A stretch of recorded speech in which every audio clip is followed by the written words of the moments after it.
up, everybody? Facebook Live, that's right. It's Darren and Lindsay and the Krav Maga Show. Okay, great. Hey, welcome. No.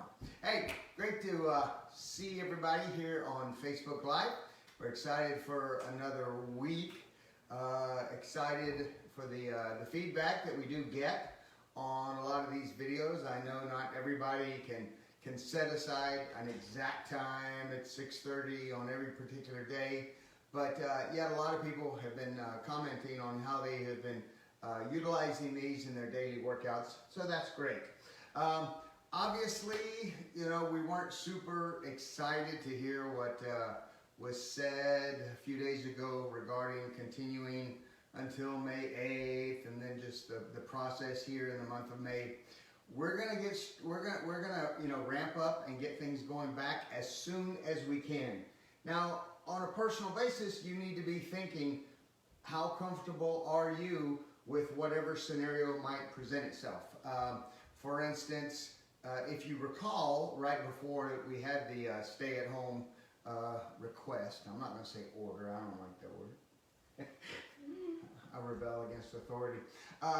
The stay-at-home request is, you know, we were looking at having classes of somewhere around 8 or so people. That would, the way that we had it set up, if you remember the picture that we posted on Facebook, it gave about 15 feet between people. So from my perspective, if people are comfortable going to the grocery store, then they should be pretty comfortable you know, being 15 feet away from someone who has vetted themselves. In other words, you know, obviously we're going to tell people that even when things do start, that you need to be someone who has been doing the general stay-at-home order, that you haven't been traveling, you haven't been exposed, and so forth like that. But be thinking about that, because that time is going to come upon us very, very quickly. And I know that in asking people already, some have had some uncertainty. They're like, gosh, I haven't really thought about it. Whether, like, hey, if they said we can go back tomorrow, would I feel comfortable going back? And what would that look like? But believe me, every avenue that we can take to make it a complete safe and sanitary situation, that's what we will do with all of our classes. So anyway, let's get started. Great week, shoulders back and keep on. All right, let's get started with some shadow boxing. Now, that's the phrase that we've been talking a lot about here in the last couple of days. And I realize, both from conversations with many people and myself, that sometimes when the instructor says, all right, let's do some shadow boxing, you just feel like, especially if we do it on a Zoom class, I think everybody's like, oh my gosh, people are looking at me. What am I supposed to be doing? And do I look silly? Is this the right thing to do? And so we're here to talk about that. Actually, we'll be talking about it throughout the week, and hear from some other people who have been who can give you some great ideas. All right, so but let's think.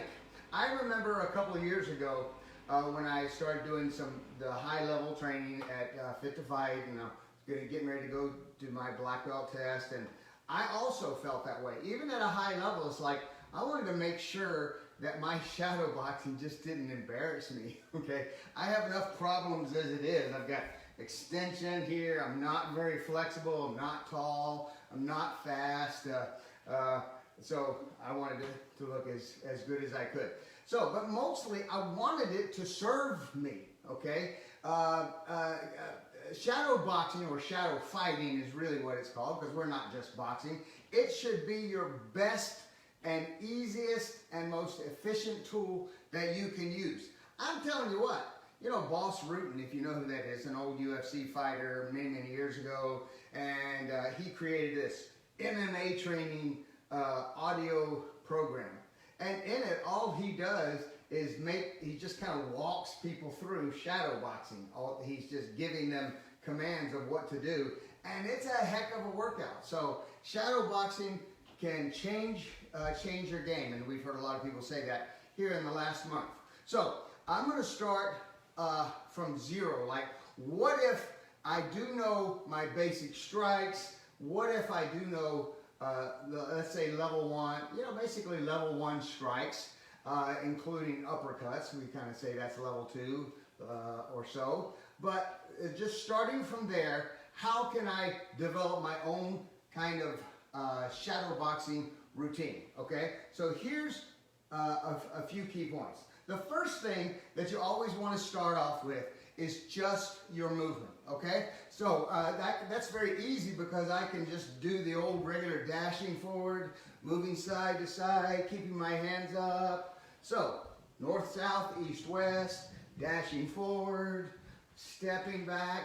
Dashing and stepping are different things. Stepping, I'm just moving at regular speed. Dashing, I'm moving forward. Good, so lateral, forward, and backward. And then I want to make sure that I have a good stance, that my spine is nice and erect, that my hands are staying up, that I look good. Then I'm starting to work my incidental defense. What does that mean? That means I'm incorporating movements that might normally be reserved for missing a strike. Oh no, here comes a right straight, I'm going to slip. Well, I'm going to slip anyway, whoa, even if I don't have to. Why? Because I want to be a difficult target. So I've got my slips, my pulls, my bobs, my weaves and moves, and I'm just kind of moving around, okay? I'm staying, now all I've done is just movement, left, right, back and forward. I'm getting some incidental defense here. Being a hard target, okay? Now, I haven't even changed my direction. So, then I need to start moving, changing my direction. How do I do that? Of course, I can just circle, circle, dash to the left, dashing, moving to the right or to the left, as well as my pivots, just planting the foot, taking the other foot around, or what probably should be the better choice is a step pivot. Step pivot. Now, of course, I have to remember that when I step to my rear side, that's a little bit different than when I step to my front leg side. Okay? So I want that to become very, very simple in my muscle memory, that I don't even have to think about it. That this is just the way I move. This is not something I do when I turn it on or off, okay? Now, if that is very easy for you, then you also want to start switching your stance. So I switch my left to right, same thing, I'm just moving forward and backwards, I'm relaxing, working on my breathing, okay? Now I'm staying towards the camera, but of course, I'm going to start working my different angles. I haven't even thrown a strike yet, I'm just working my incidental defense, forward, backward. Where's my range? Where am I staying here? Keeping my hands up at all times. Good. All right, so that itself, I got a little bit of a workout just doing that. All right, so I did leave out bobs too, right? So level changes, things like that, and add that to that, okay? All right, so what about strikes? Well, if you're having some kind of brain freeze, and I often do, especially in a large group, I'm like, oh my gosh, what should I do? Let's just start with your lead hand. Okay, so I'm right-handed, my lead hand is going to be here. So, in addition to all the things that I said, movement, okay, level changes, angle changes, backward, forward, lateral, all that. Then I'm just going to start throwing out a simple jab. Very, very controlled. Elbow in, making sure it's perfect.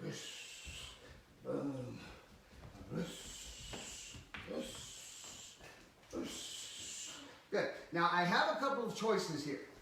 When I shadow box, I can either make things slow and smooth and perfect,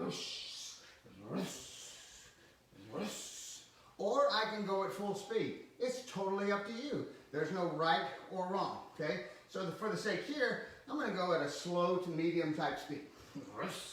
All right, so start just throwing this left out. Now as I do that, when I say jab, I just always can interchange jab, kind of an outside jab or even a hook, boom. So to me, those are interchangeable. Here or low, left-handed low punch, boom. In fact, I really like the idea of switching this up. Okay. Now, what about my footwork in the strike itself? I don't just have to be here and then go. Okay. Remember, I can throw a static punch. That means I'm in here. Boom. My feet haven't changed position. I didn't move forward. I didn't move backwards. I stayed right where I am. Okay. Now, you probably heard me say 100 times. I'm short. I step into almost every punch. Okay. So when I step, I have the option for a half step. Boom. That's where I keep the back foot planted. I step with the front foot to get my body weight moving forward, and then I get back. Now, when I say get back, after I do whatever I'm going to do in here, and then get back. It's a very, very easy half step move to do because I've already driven that out. I'm still in control. I'm extended a little bit, but I feel very comfortable, and then I get right back out. So I can throw it from static, jab. I can throw it with a half step, and I can throw it with a full step, boom. That's where I step as I'm striking. I catch up, and then I get back after the strike is over. Okay? Preferably not just back, but back and then change my angle. Oh my gosh, we have done nothing except throw our front high strike here, and yet we've created so many options. All right. Now, it's not a bad idea. I used to, in fact, I still do. I'll just print out a sheet that I have of these things, and that way it's very, very easy for me to remember. Okay, so what are we doing? We're making sure we're relaxed, good posture, keeping our hands up, adding the movement, adding the angles, and then we start throwing the jab. Static, half step, full step. Modify it a little bit.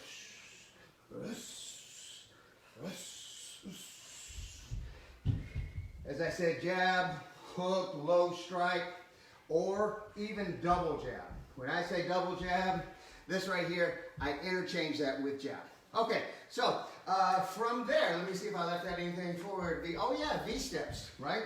So I throw it, I work my V steps. Remember how that works. Here's the target. I move off at a 45-degree angle or so. Other side, my rear side, I stutter step and then move that way. Boom. Same thing, adding movement. Okay, good. All right, so we just started with our front side. So as we know, these are odd numbers. So to make it easy, again, if I'm nervous or I'm not really sure, I'm just literally going to go through my numbers. I'm just going to go, okay, 1 plus a 1, okay?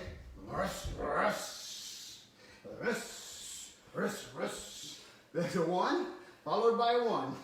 Maybe they go in rapid succession. Maybe I switch it up. Maybe I pause, okay? Good, then let's see. What comes after 1? Even under pressure, I can remember that. A 2, okay, good. So I start doing something with this front one to throw a jab, and then, now that itself, there's some work to be done there. That's why boxers, you see them doing this, even though they're professionals. The transition between the front side and the rear side, making sure that you bring this back and cover it with defense, as well as don't just push this forward, but rotate that forward, get kinetic energy with the ground. Okay, so now it's just a 1 and a 2.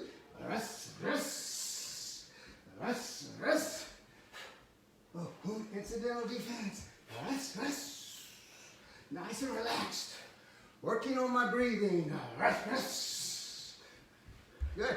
Now one thing we haven't even added is, in addition to my first strike, my advance, I can also add movement on my other strikes. I throw the advance, then I throw the 2, boom, as I'm going back. I throw the 3 on my retreat. I can add that. Now, we're going to give you a list for all this, so don't worry about having to write it down. All right, all I'm throwing is just a left, then a right, preferably straights right now. Here we go.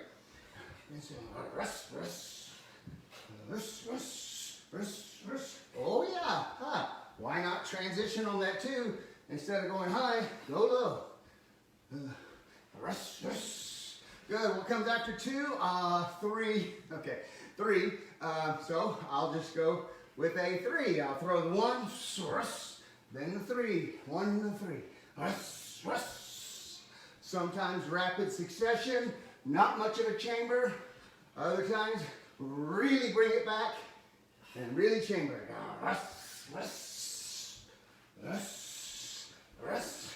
How about a low 1 and a high 3? Boom. Low 1, high 3. Double jab and a 3. Okay, good. So, what comes after 3? 4. Jab, big hook, jab, low hook, jab, modify into the ribs. Good, 1, 5. Do the jab, throw the uppercut, modify it into the ribs if you want. Some people call that a 7, doesn't matter, whatever. Same thing, add that movement. So you see where we're going with this. Just 1 plus another one. Do the other side. How about a 2? Everything starts with a 2. Normally, for me, that means an advancing 2. I throw a 2 and then a 1 and get out of there. Move. Incidental. What comes after 1, 2? So that's a double 2. Chamber. Not so much chamber. Okay, 2, 3. Step and move. You getting a good workout? Isn't this crazy? We've only done just a couple of different strikes. 2, 4. 2 straight. Big hook. I threw that 2. Boom. He covered his face, but the sides open. Bam. Knocked it in there. Boom. 2. Low 4. Bam. He brought his hands up, but his ribs are wide open. Boom. Some advancing. How about this one? 2. I bring it back. Oh no. Here he comes in. So I throw that 2 in retreat mode. Boom. Superman punch style, right? Whoa.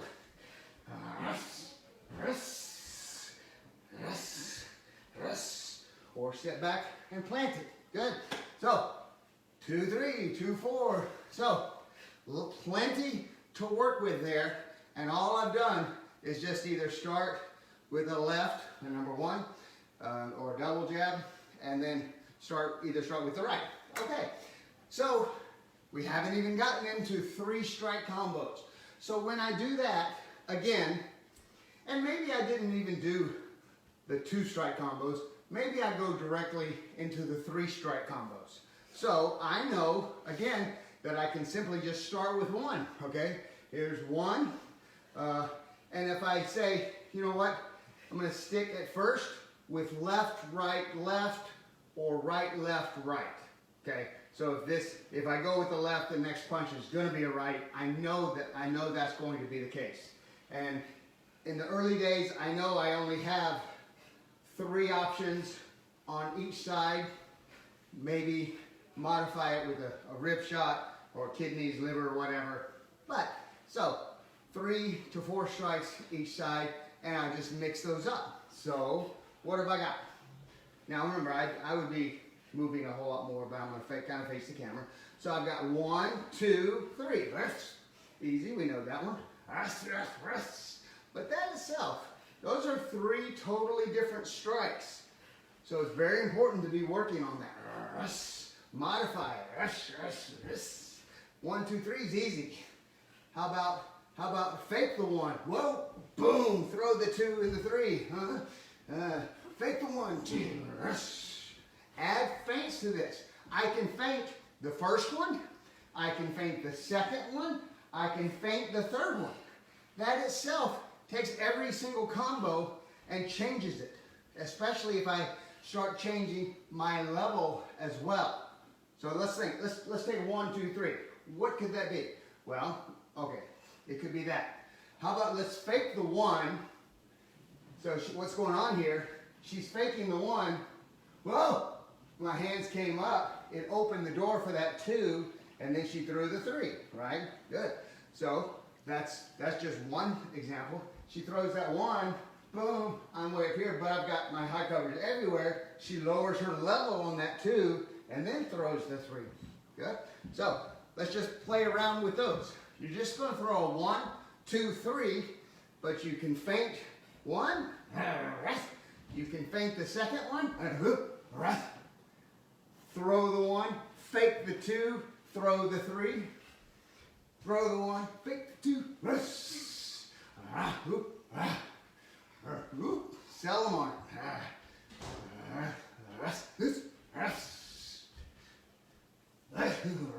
They're totally expecting that 2 to come in. No, I'm not. I'm just holding it there. Throwing that 3. Good. How about the 1? Lower the 2, up with the 3.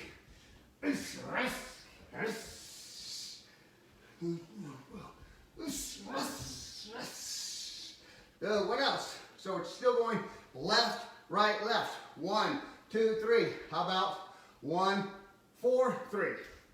1, 4, 3. Okay, not one of the more common ones.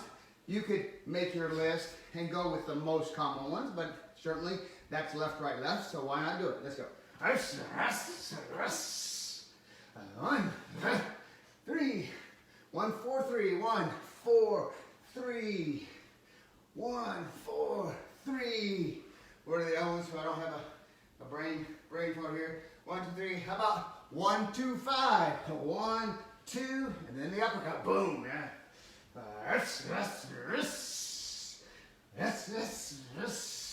Same thing. How about faking the 2? Whoop. Look at this. Bam. Boom. Whoop. Rush. Boom. Look at this one.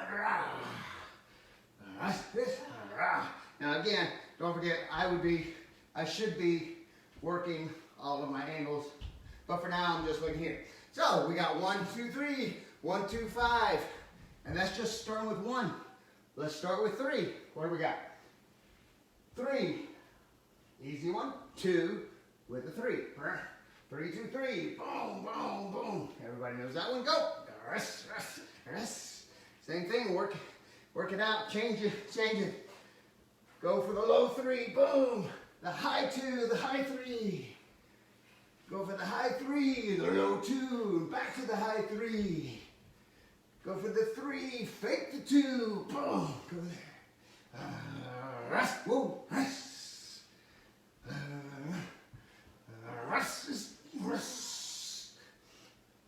Good. What else we got? 3, 2, 5. 3, 2, 5. Boom. Rest. All right, good. Let's go ahead and talk about some other things you can do. So maybe you're doing this and it's like, whatever. How about change your stance? Now you want to go back to grade school, that's a good idea. You think, okay, I feel so good about this 1, 2, 3. Now I change stance. It doesn't feel nearly as comfortable. So change your stance. Throw the same combo.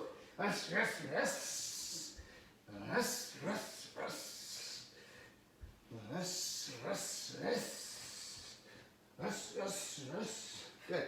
Also, You can always do a start with or a finish with. And these can be strategic, like Muay Thai, boom, the teep. So many Muay Thai combos start with this to see what happens with her hands. Here it comes, oh, boom. There, those hands go down, then I throw the combo. So, teep, of course, rear teep. You could say, let's see, what is it? Teep, trying to look at my list here. Oh yeah, you know, attack. So maybe she's working, hey, I'm working my 1, 2, 3 combo, but let me start with the idea that this is happening, right? So, oh my gosh, she has to do an arm stop, boom, make some space, and then she throws those strikes. So in her imagination, this is what's going on. Hey, witch, boom, she backs up, then she throws those combos, pow, pow. So she's using her imagination. So any scenario that you can imagine, you can create in your mind. I'm a bank robber. I'm there. Oh, boom, bam, bam. So we haven't even started working all of our other strikes to the rear and so forth. Okay, so what do we have here? Let me just look at my list to make sure we remember here. Number 1, movement, movement, movement. Working your balance, circling, step, dash, forward, reverse, V-step, pivot, movement as you strike. 3, advancing 3, retreating 3. Okay, all of those give options. Start with the front, start with your number 1 or your double jab, whatever you want to call it. Go from there. Just build up on the 3s. Go to the three strike combos. Start with left, left, or right, left, right. Options, variables you can throw in there. Change your level on different strikes. Feint the first one, feint the second one. Maybe even feint the third and throw a 4th strike. Movement before, during, or after. Okay, so we let's follow up more on this idea of after. Okay, so I throw this strike in my mind, then I move and I assess. Boom. I'm looking for that last strike. When's the most opportune time to strike? Immediately after we break. That's when that person's going, whew, you know, kind of resetting. Boom, and I throw something else. I just have to use my imagination. The most common ones, of course, getting to the outside, throwing the lower kick, moving back, throwing the teep. So before or after, okay?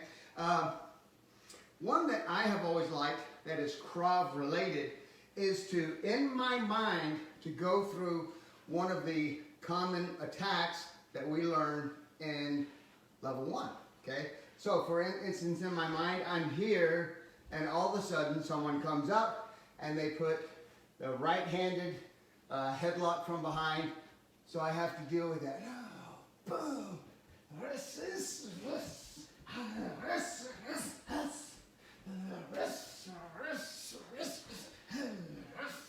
Okay, so I create a scenario. A scenario could be a particular attack upon me. It could be a particular situation that I'm in. How about I'm at the ATM. Okay, redirect the weapon. Throw a strike. Oh my gosh, I'm in an underhook. Throwing strikes. Snap down. Kick to the head. Get the heck out of there. I'm just creating these. Anything goes. Start with teep scenario. Also, in addition to adding stuff for strategic purposes, because I just want to work on the tactical, I might just want to add something for the cardio itself. Alex has been doing this to us all week. He's like, okay, let's throw this combo, and now let's do a burpee. Let's do a burpee between every one of them. And I know sometimes that can be exhausting. That's great for you though. Number one, it takes your mind off of what you're doing. You gotta do something else, boom, and now you're back up. You gotta throw another combo. So, what else can you finish with? Always be thinking of getting outside and always assessing for another strike. That's always a good advice. Round kicks. Higher level students, you can think of, after I throw that combo, I get outside and I'm going to throw one particular, boom, I'm going to do a spinning back kick, okay? Or maybe I'm going to do I'm going to do a flying knee after every combo. So I work through my my left, right, left combos. And one thing we left out right after left, right, left, of course, are left, left, right, and right, right, left. These are ones that if you're in level 2, you start getting used to, okay? So we have the uppercut, cross, hook.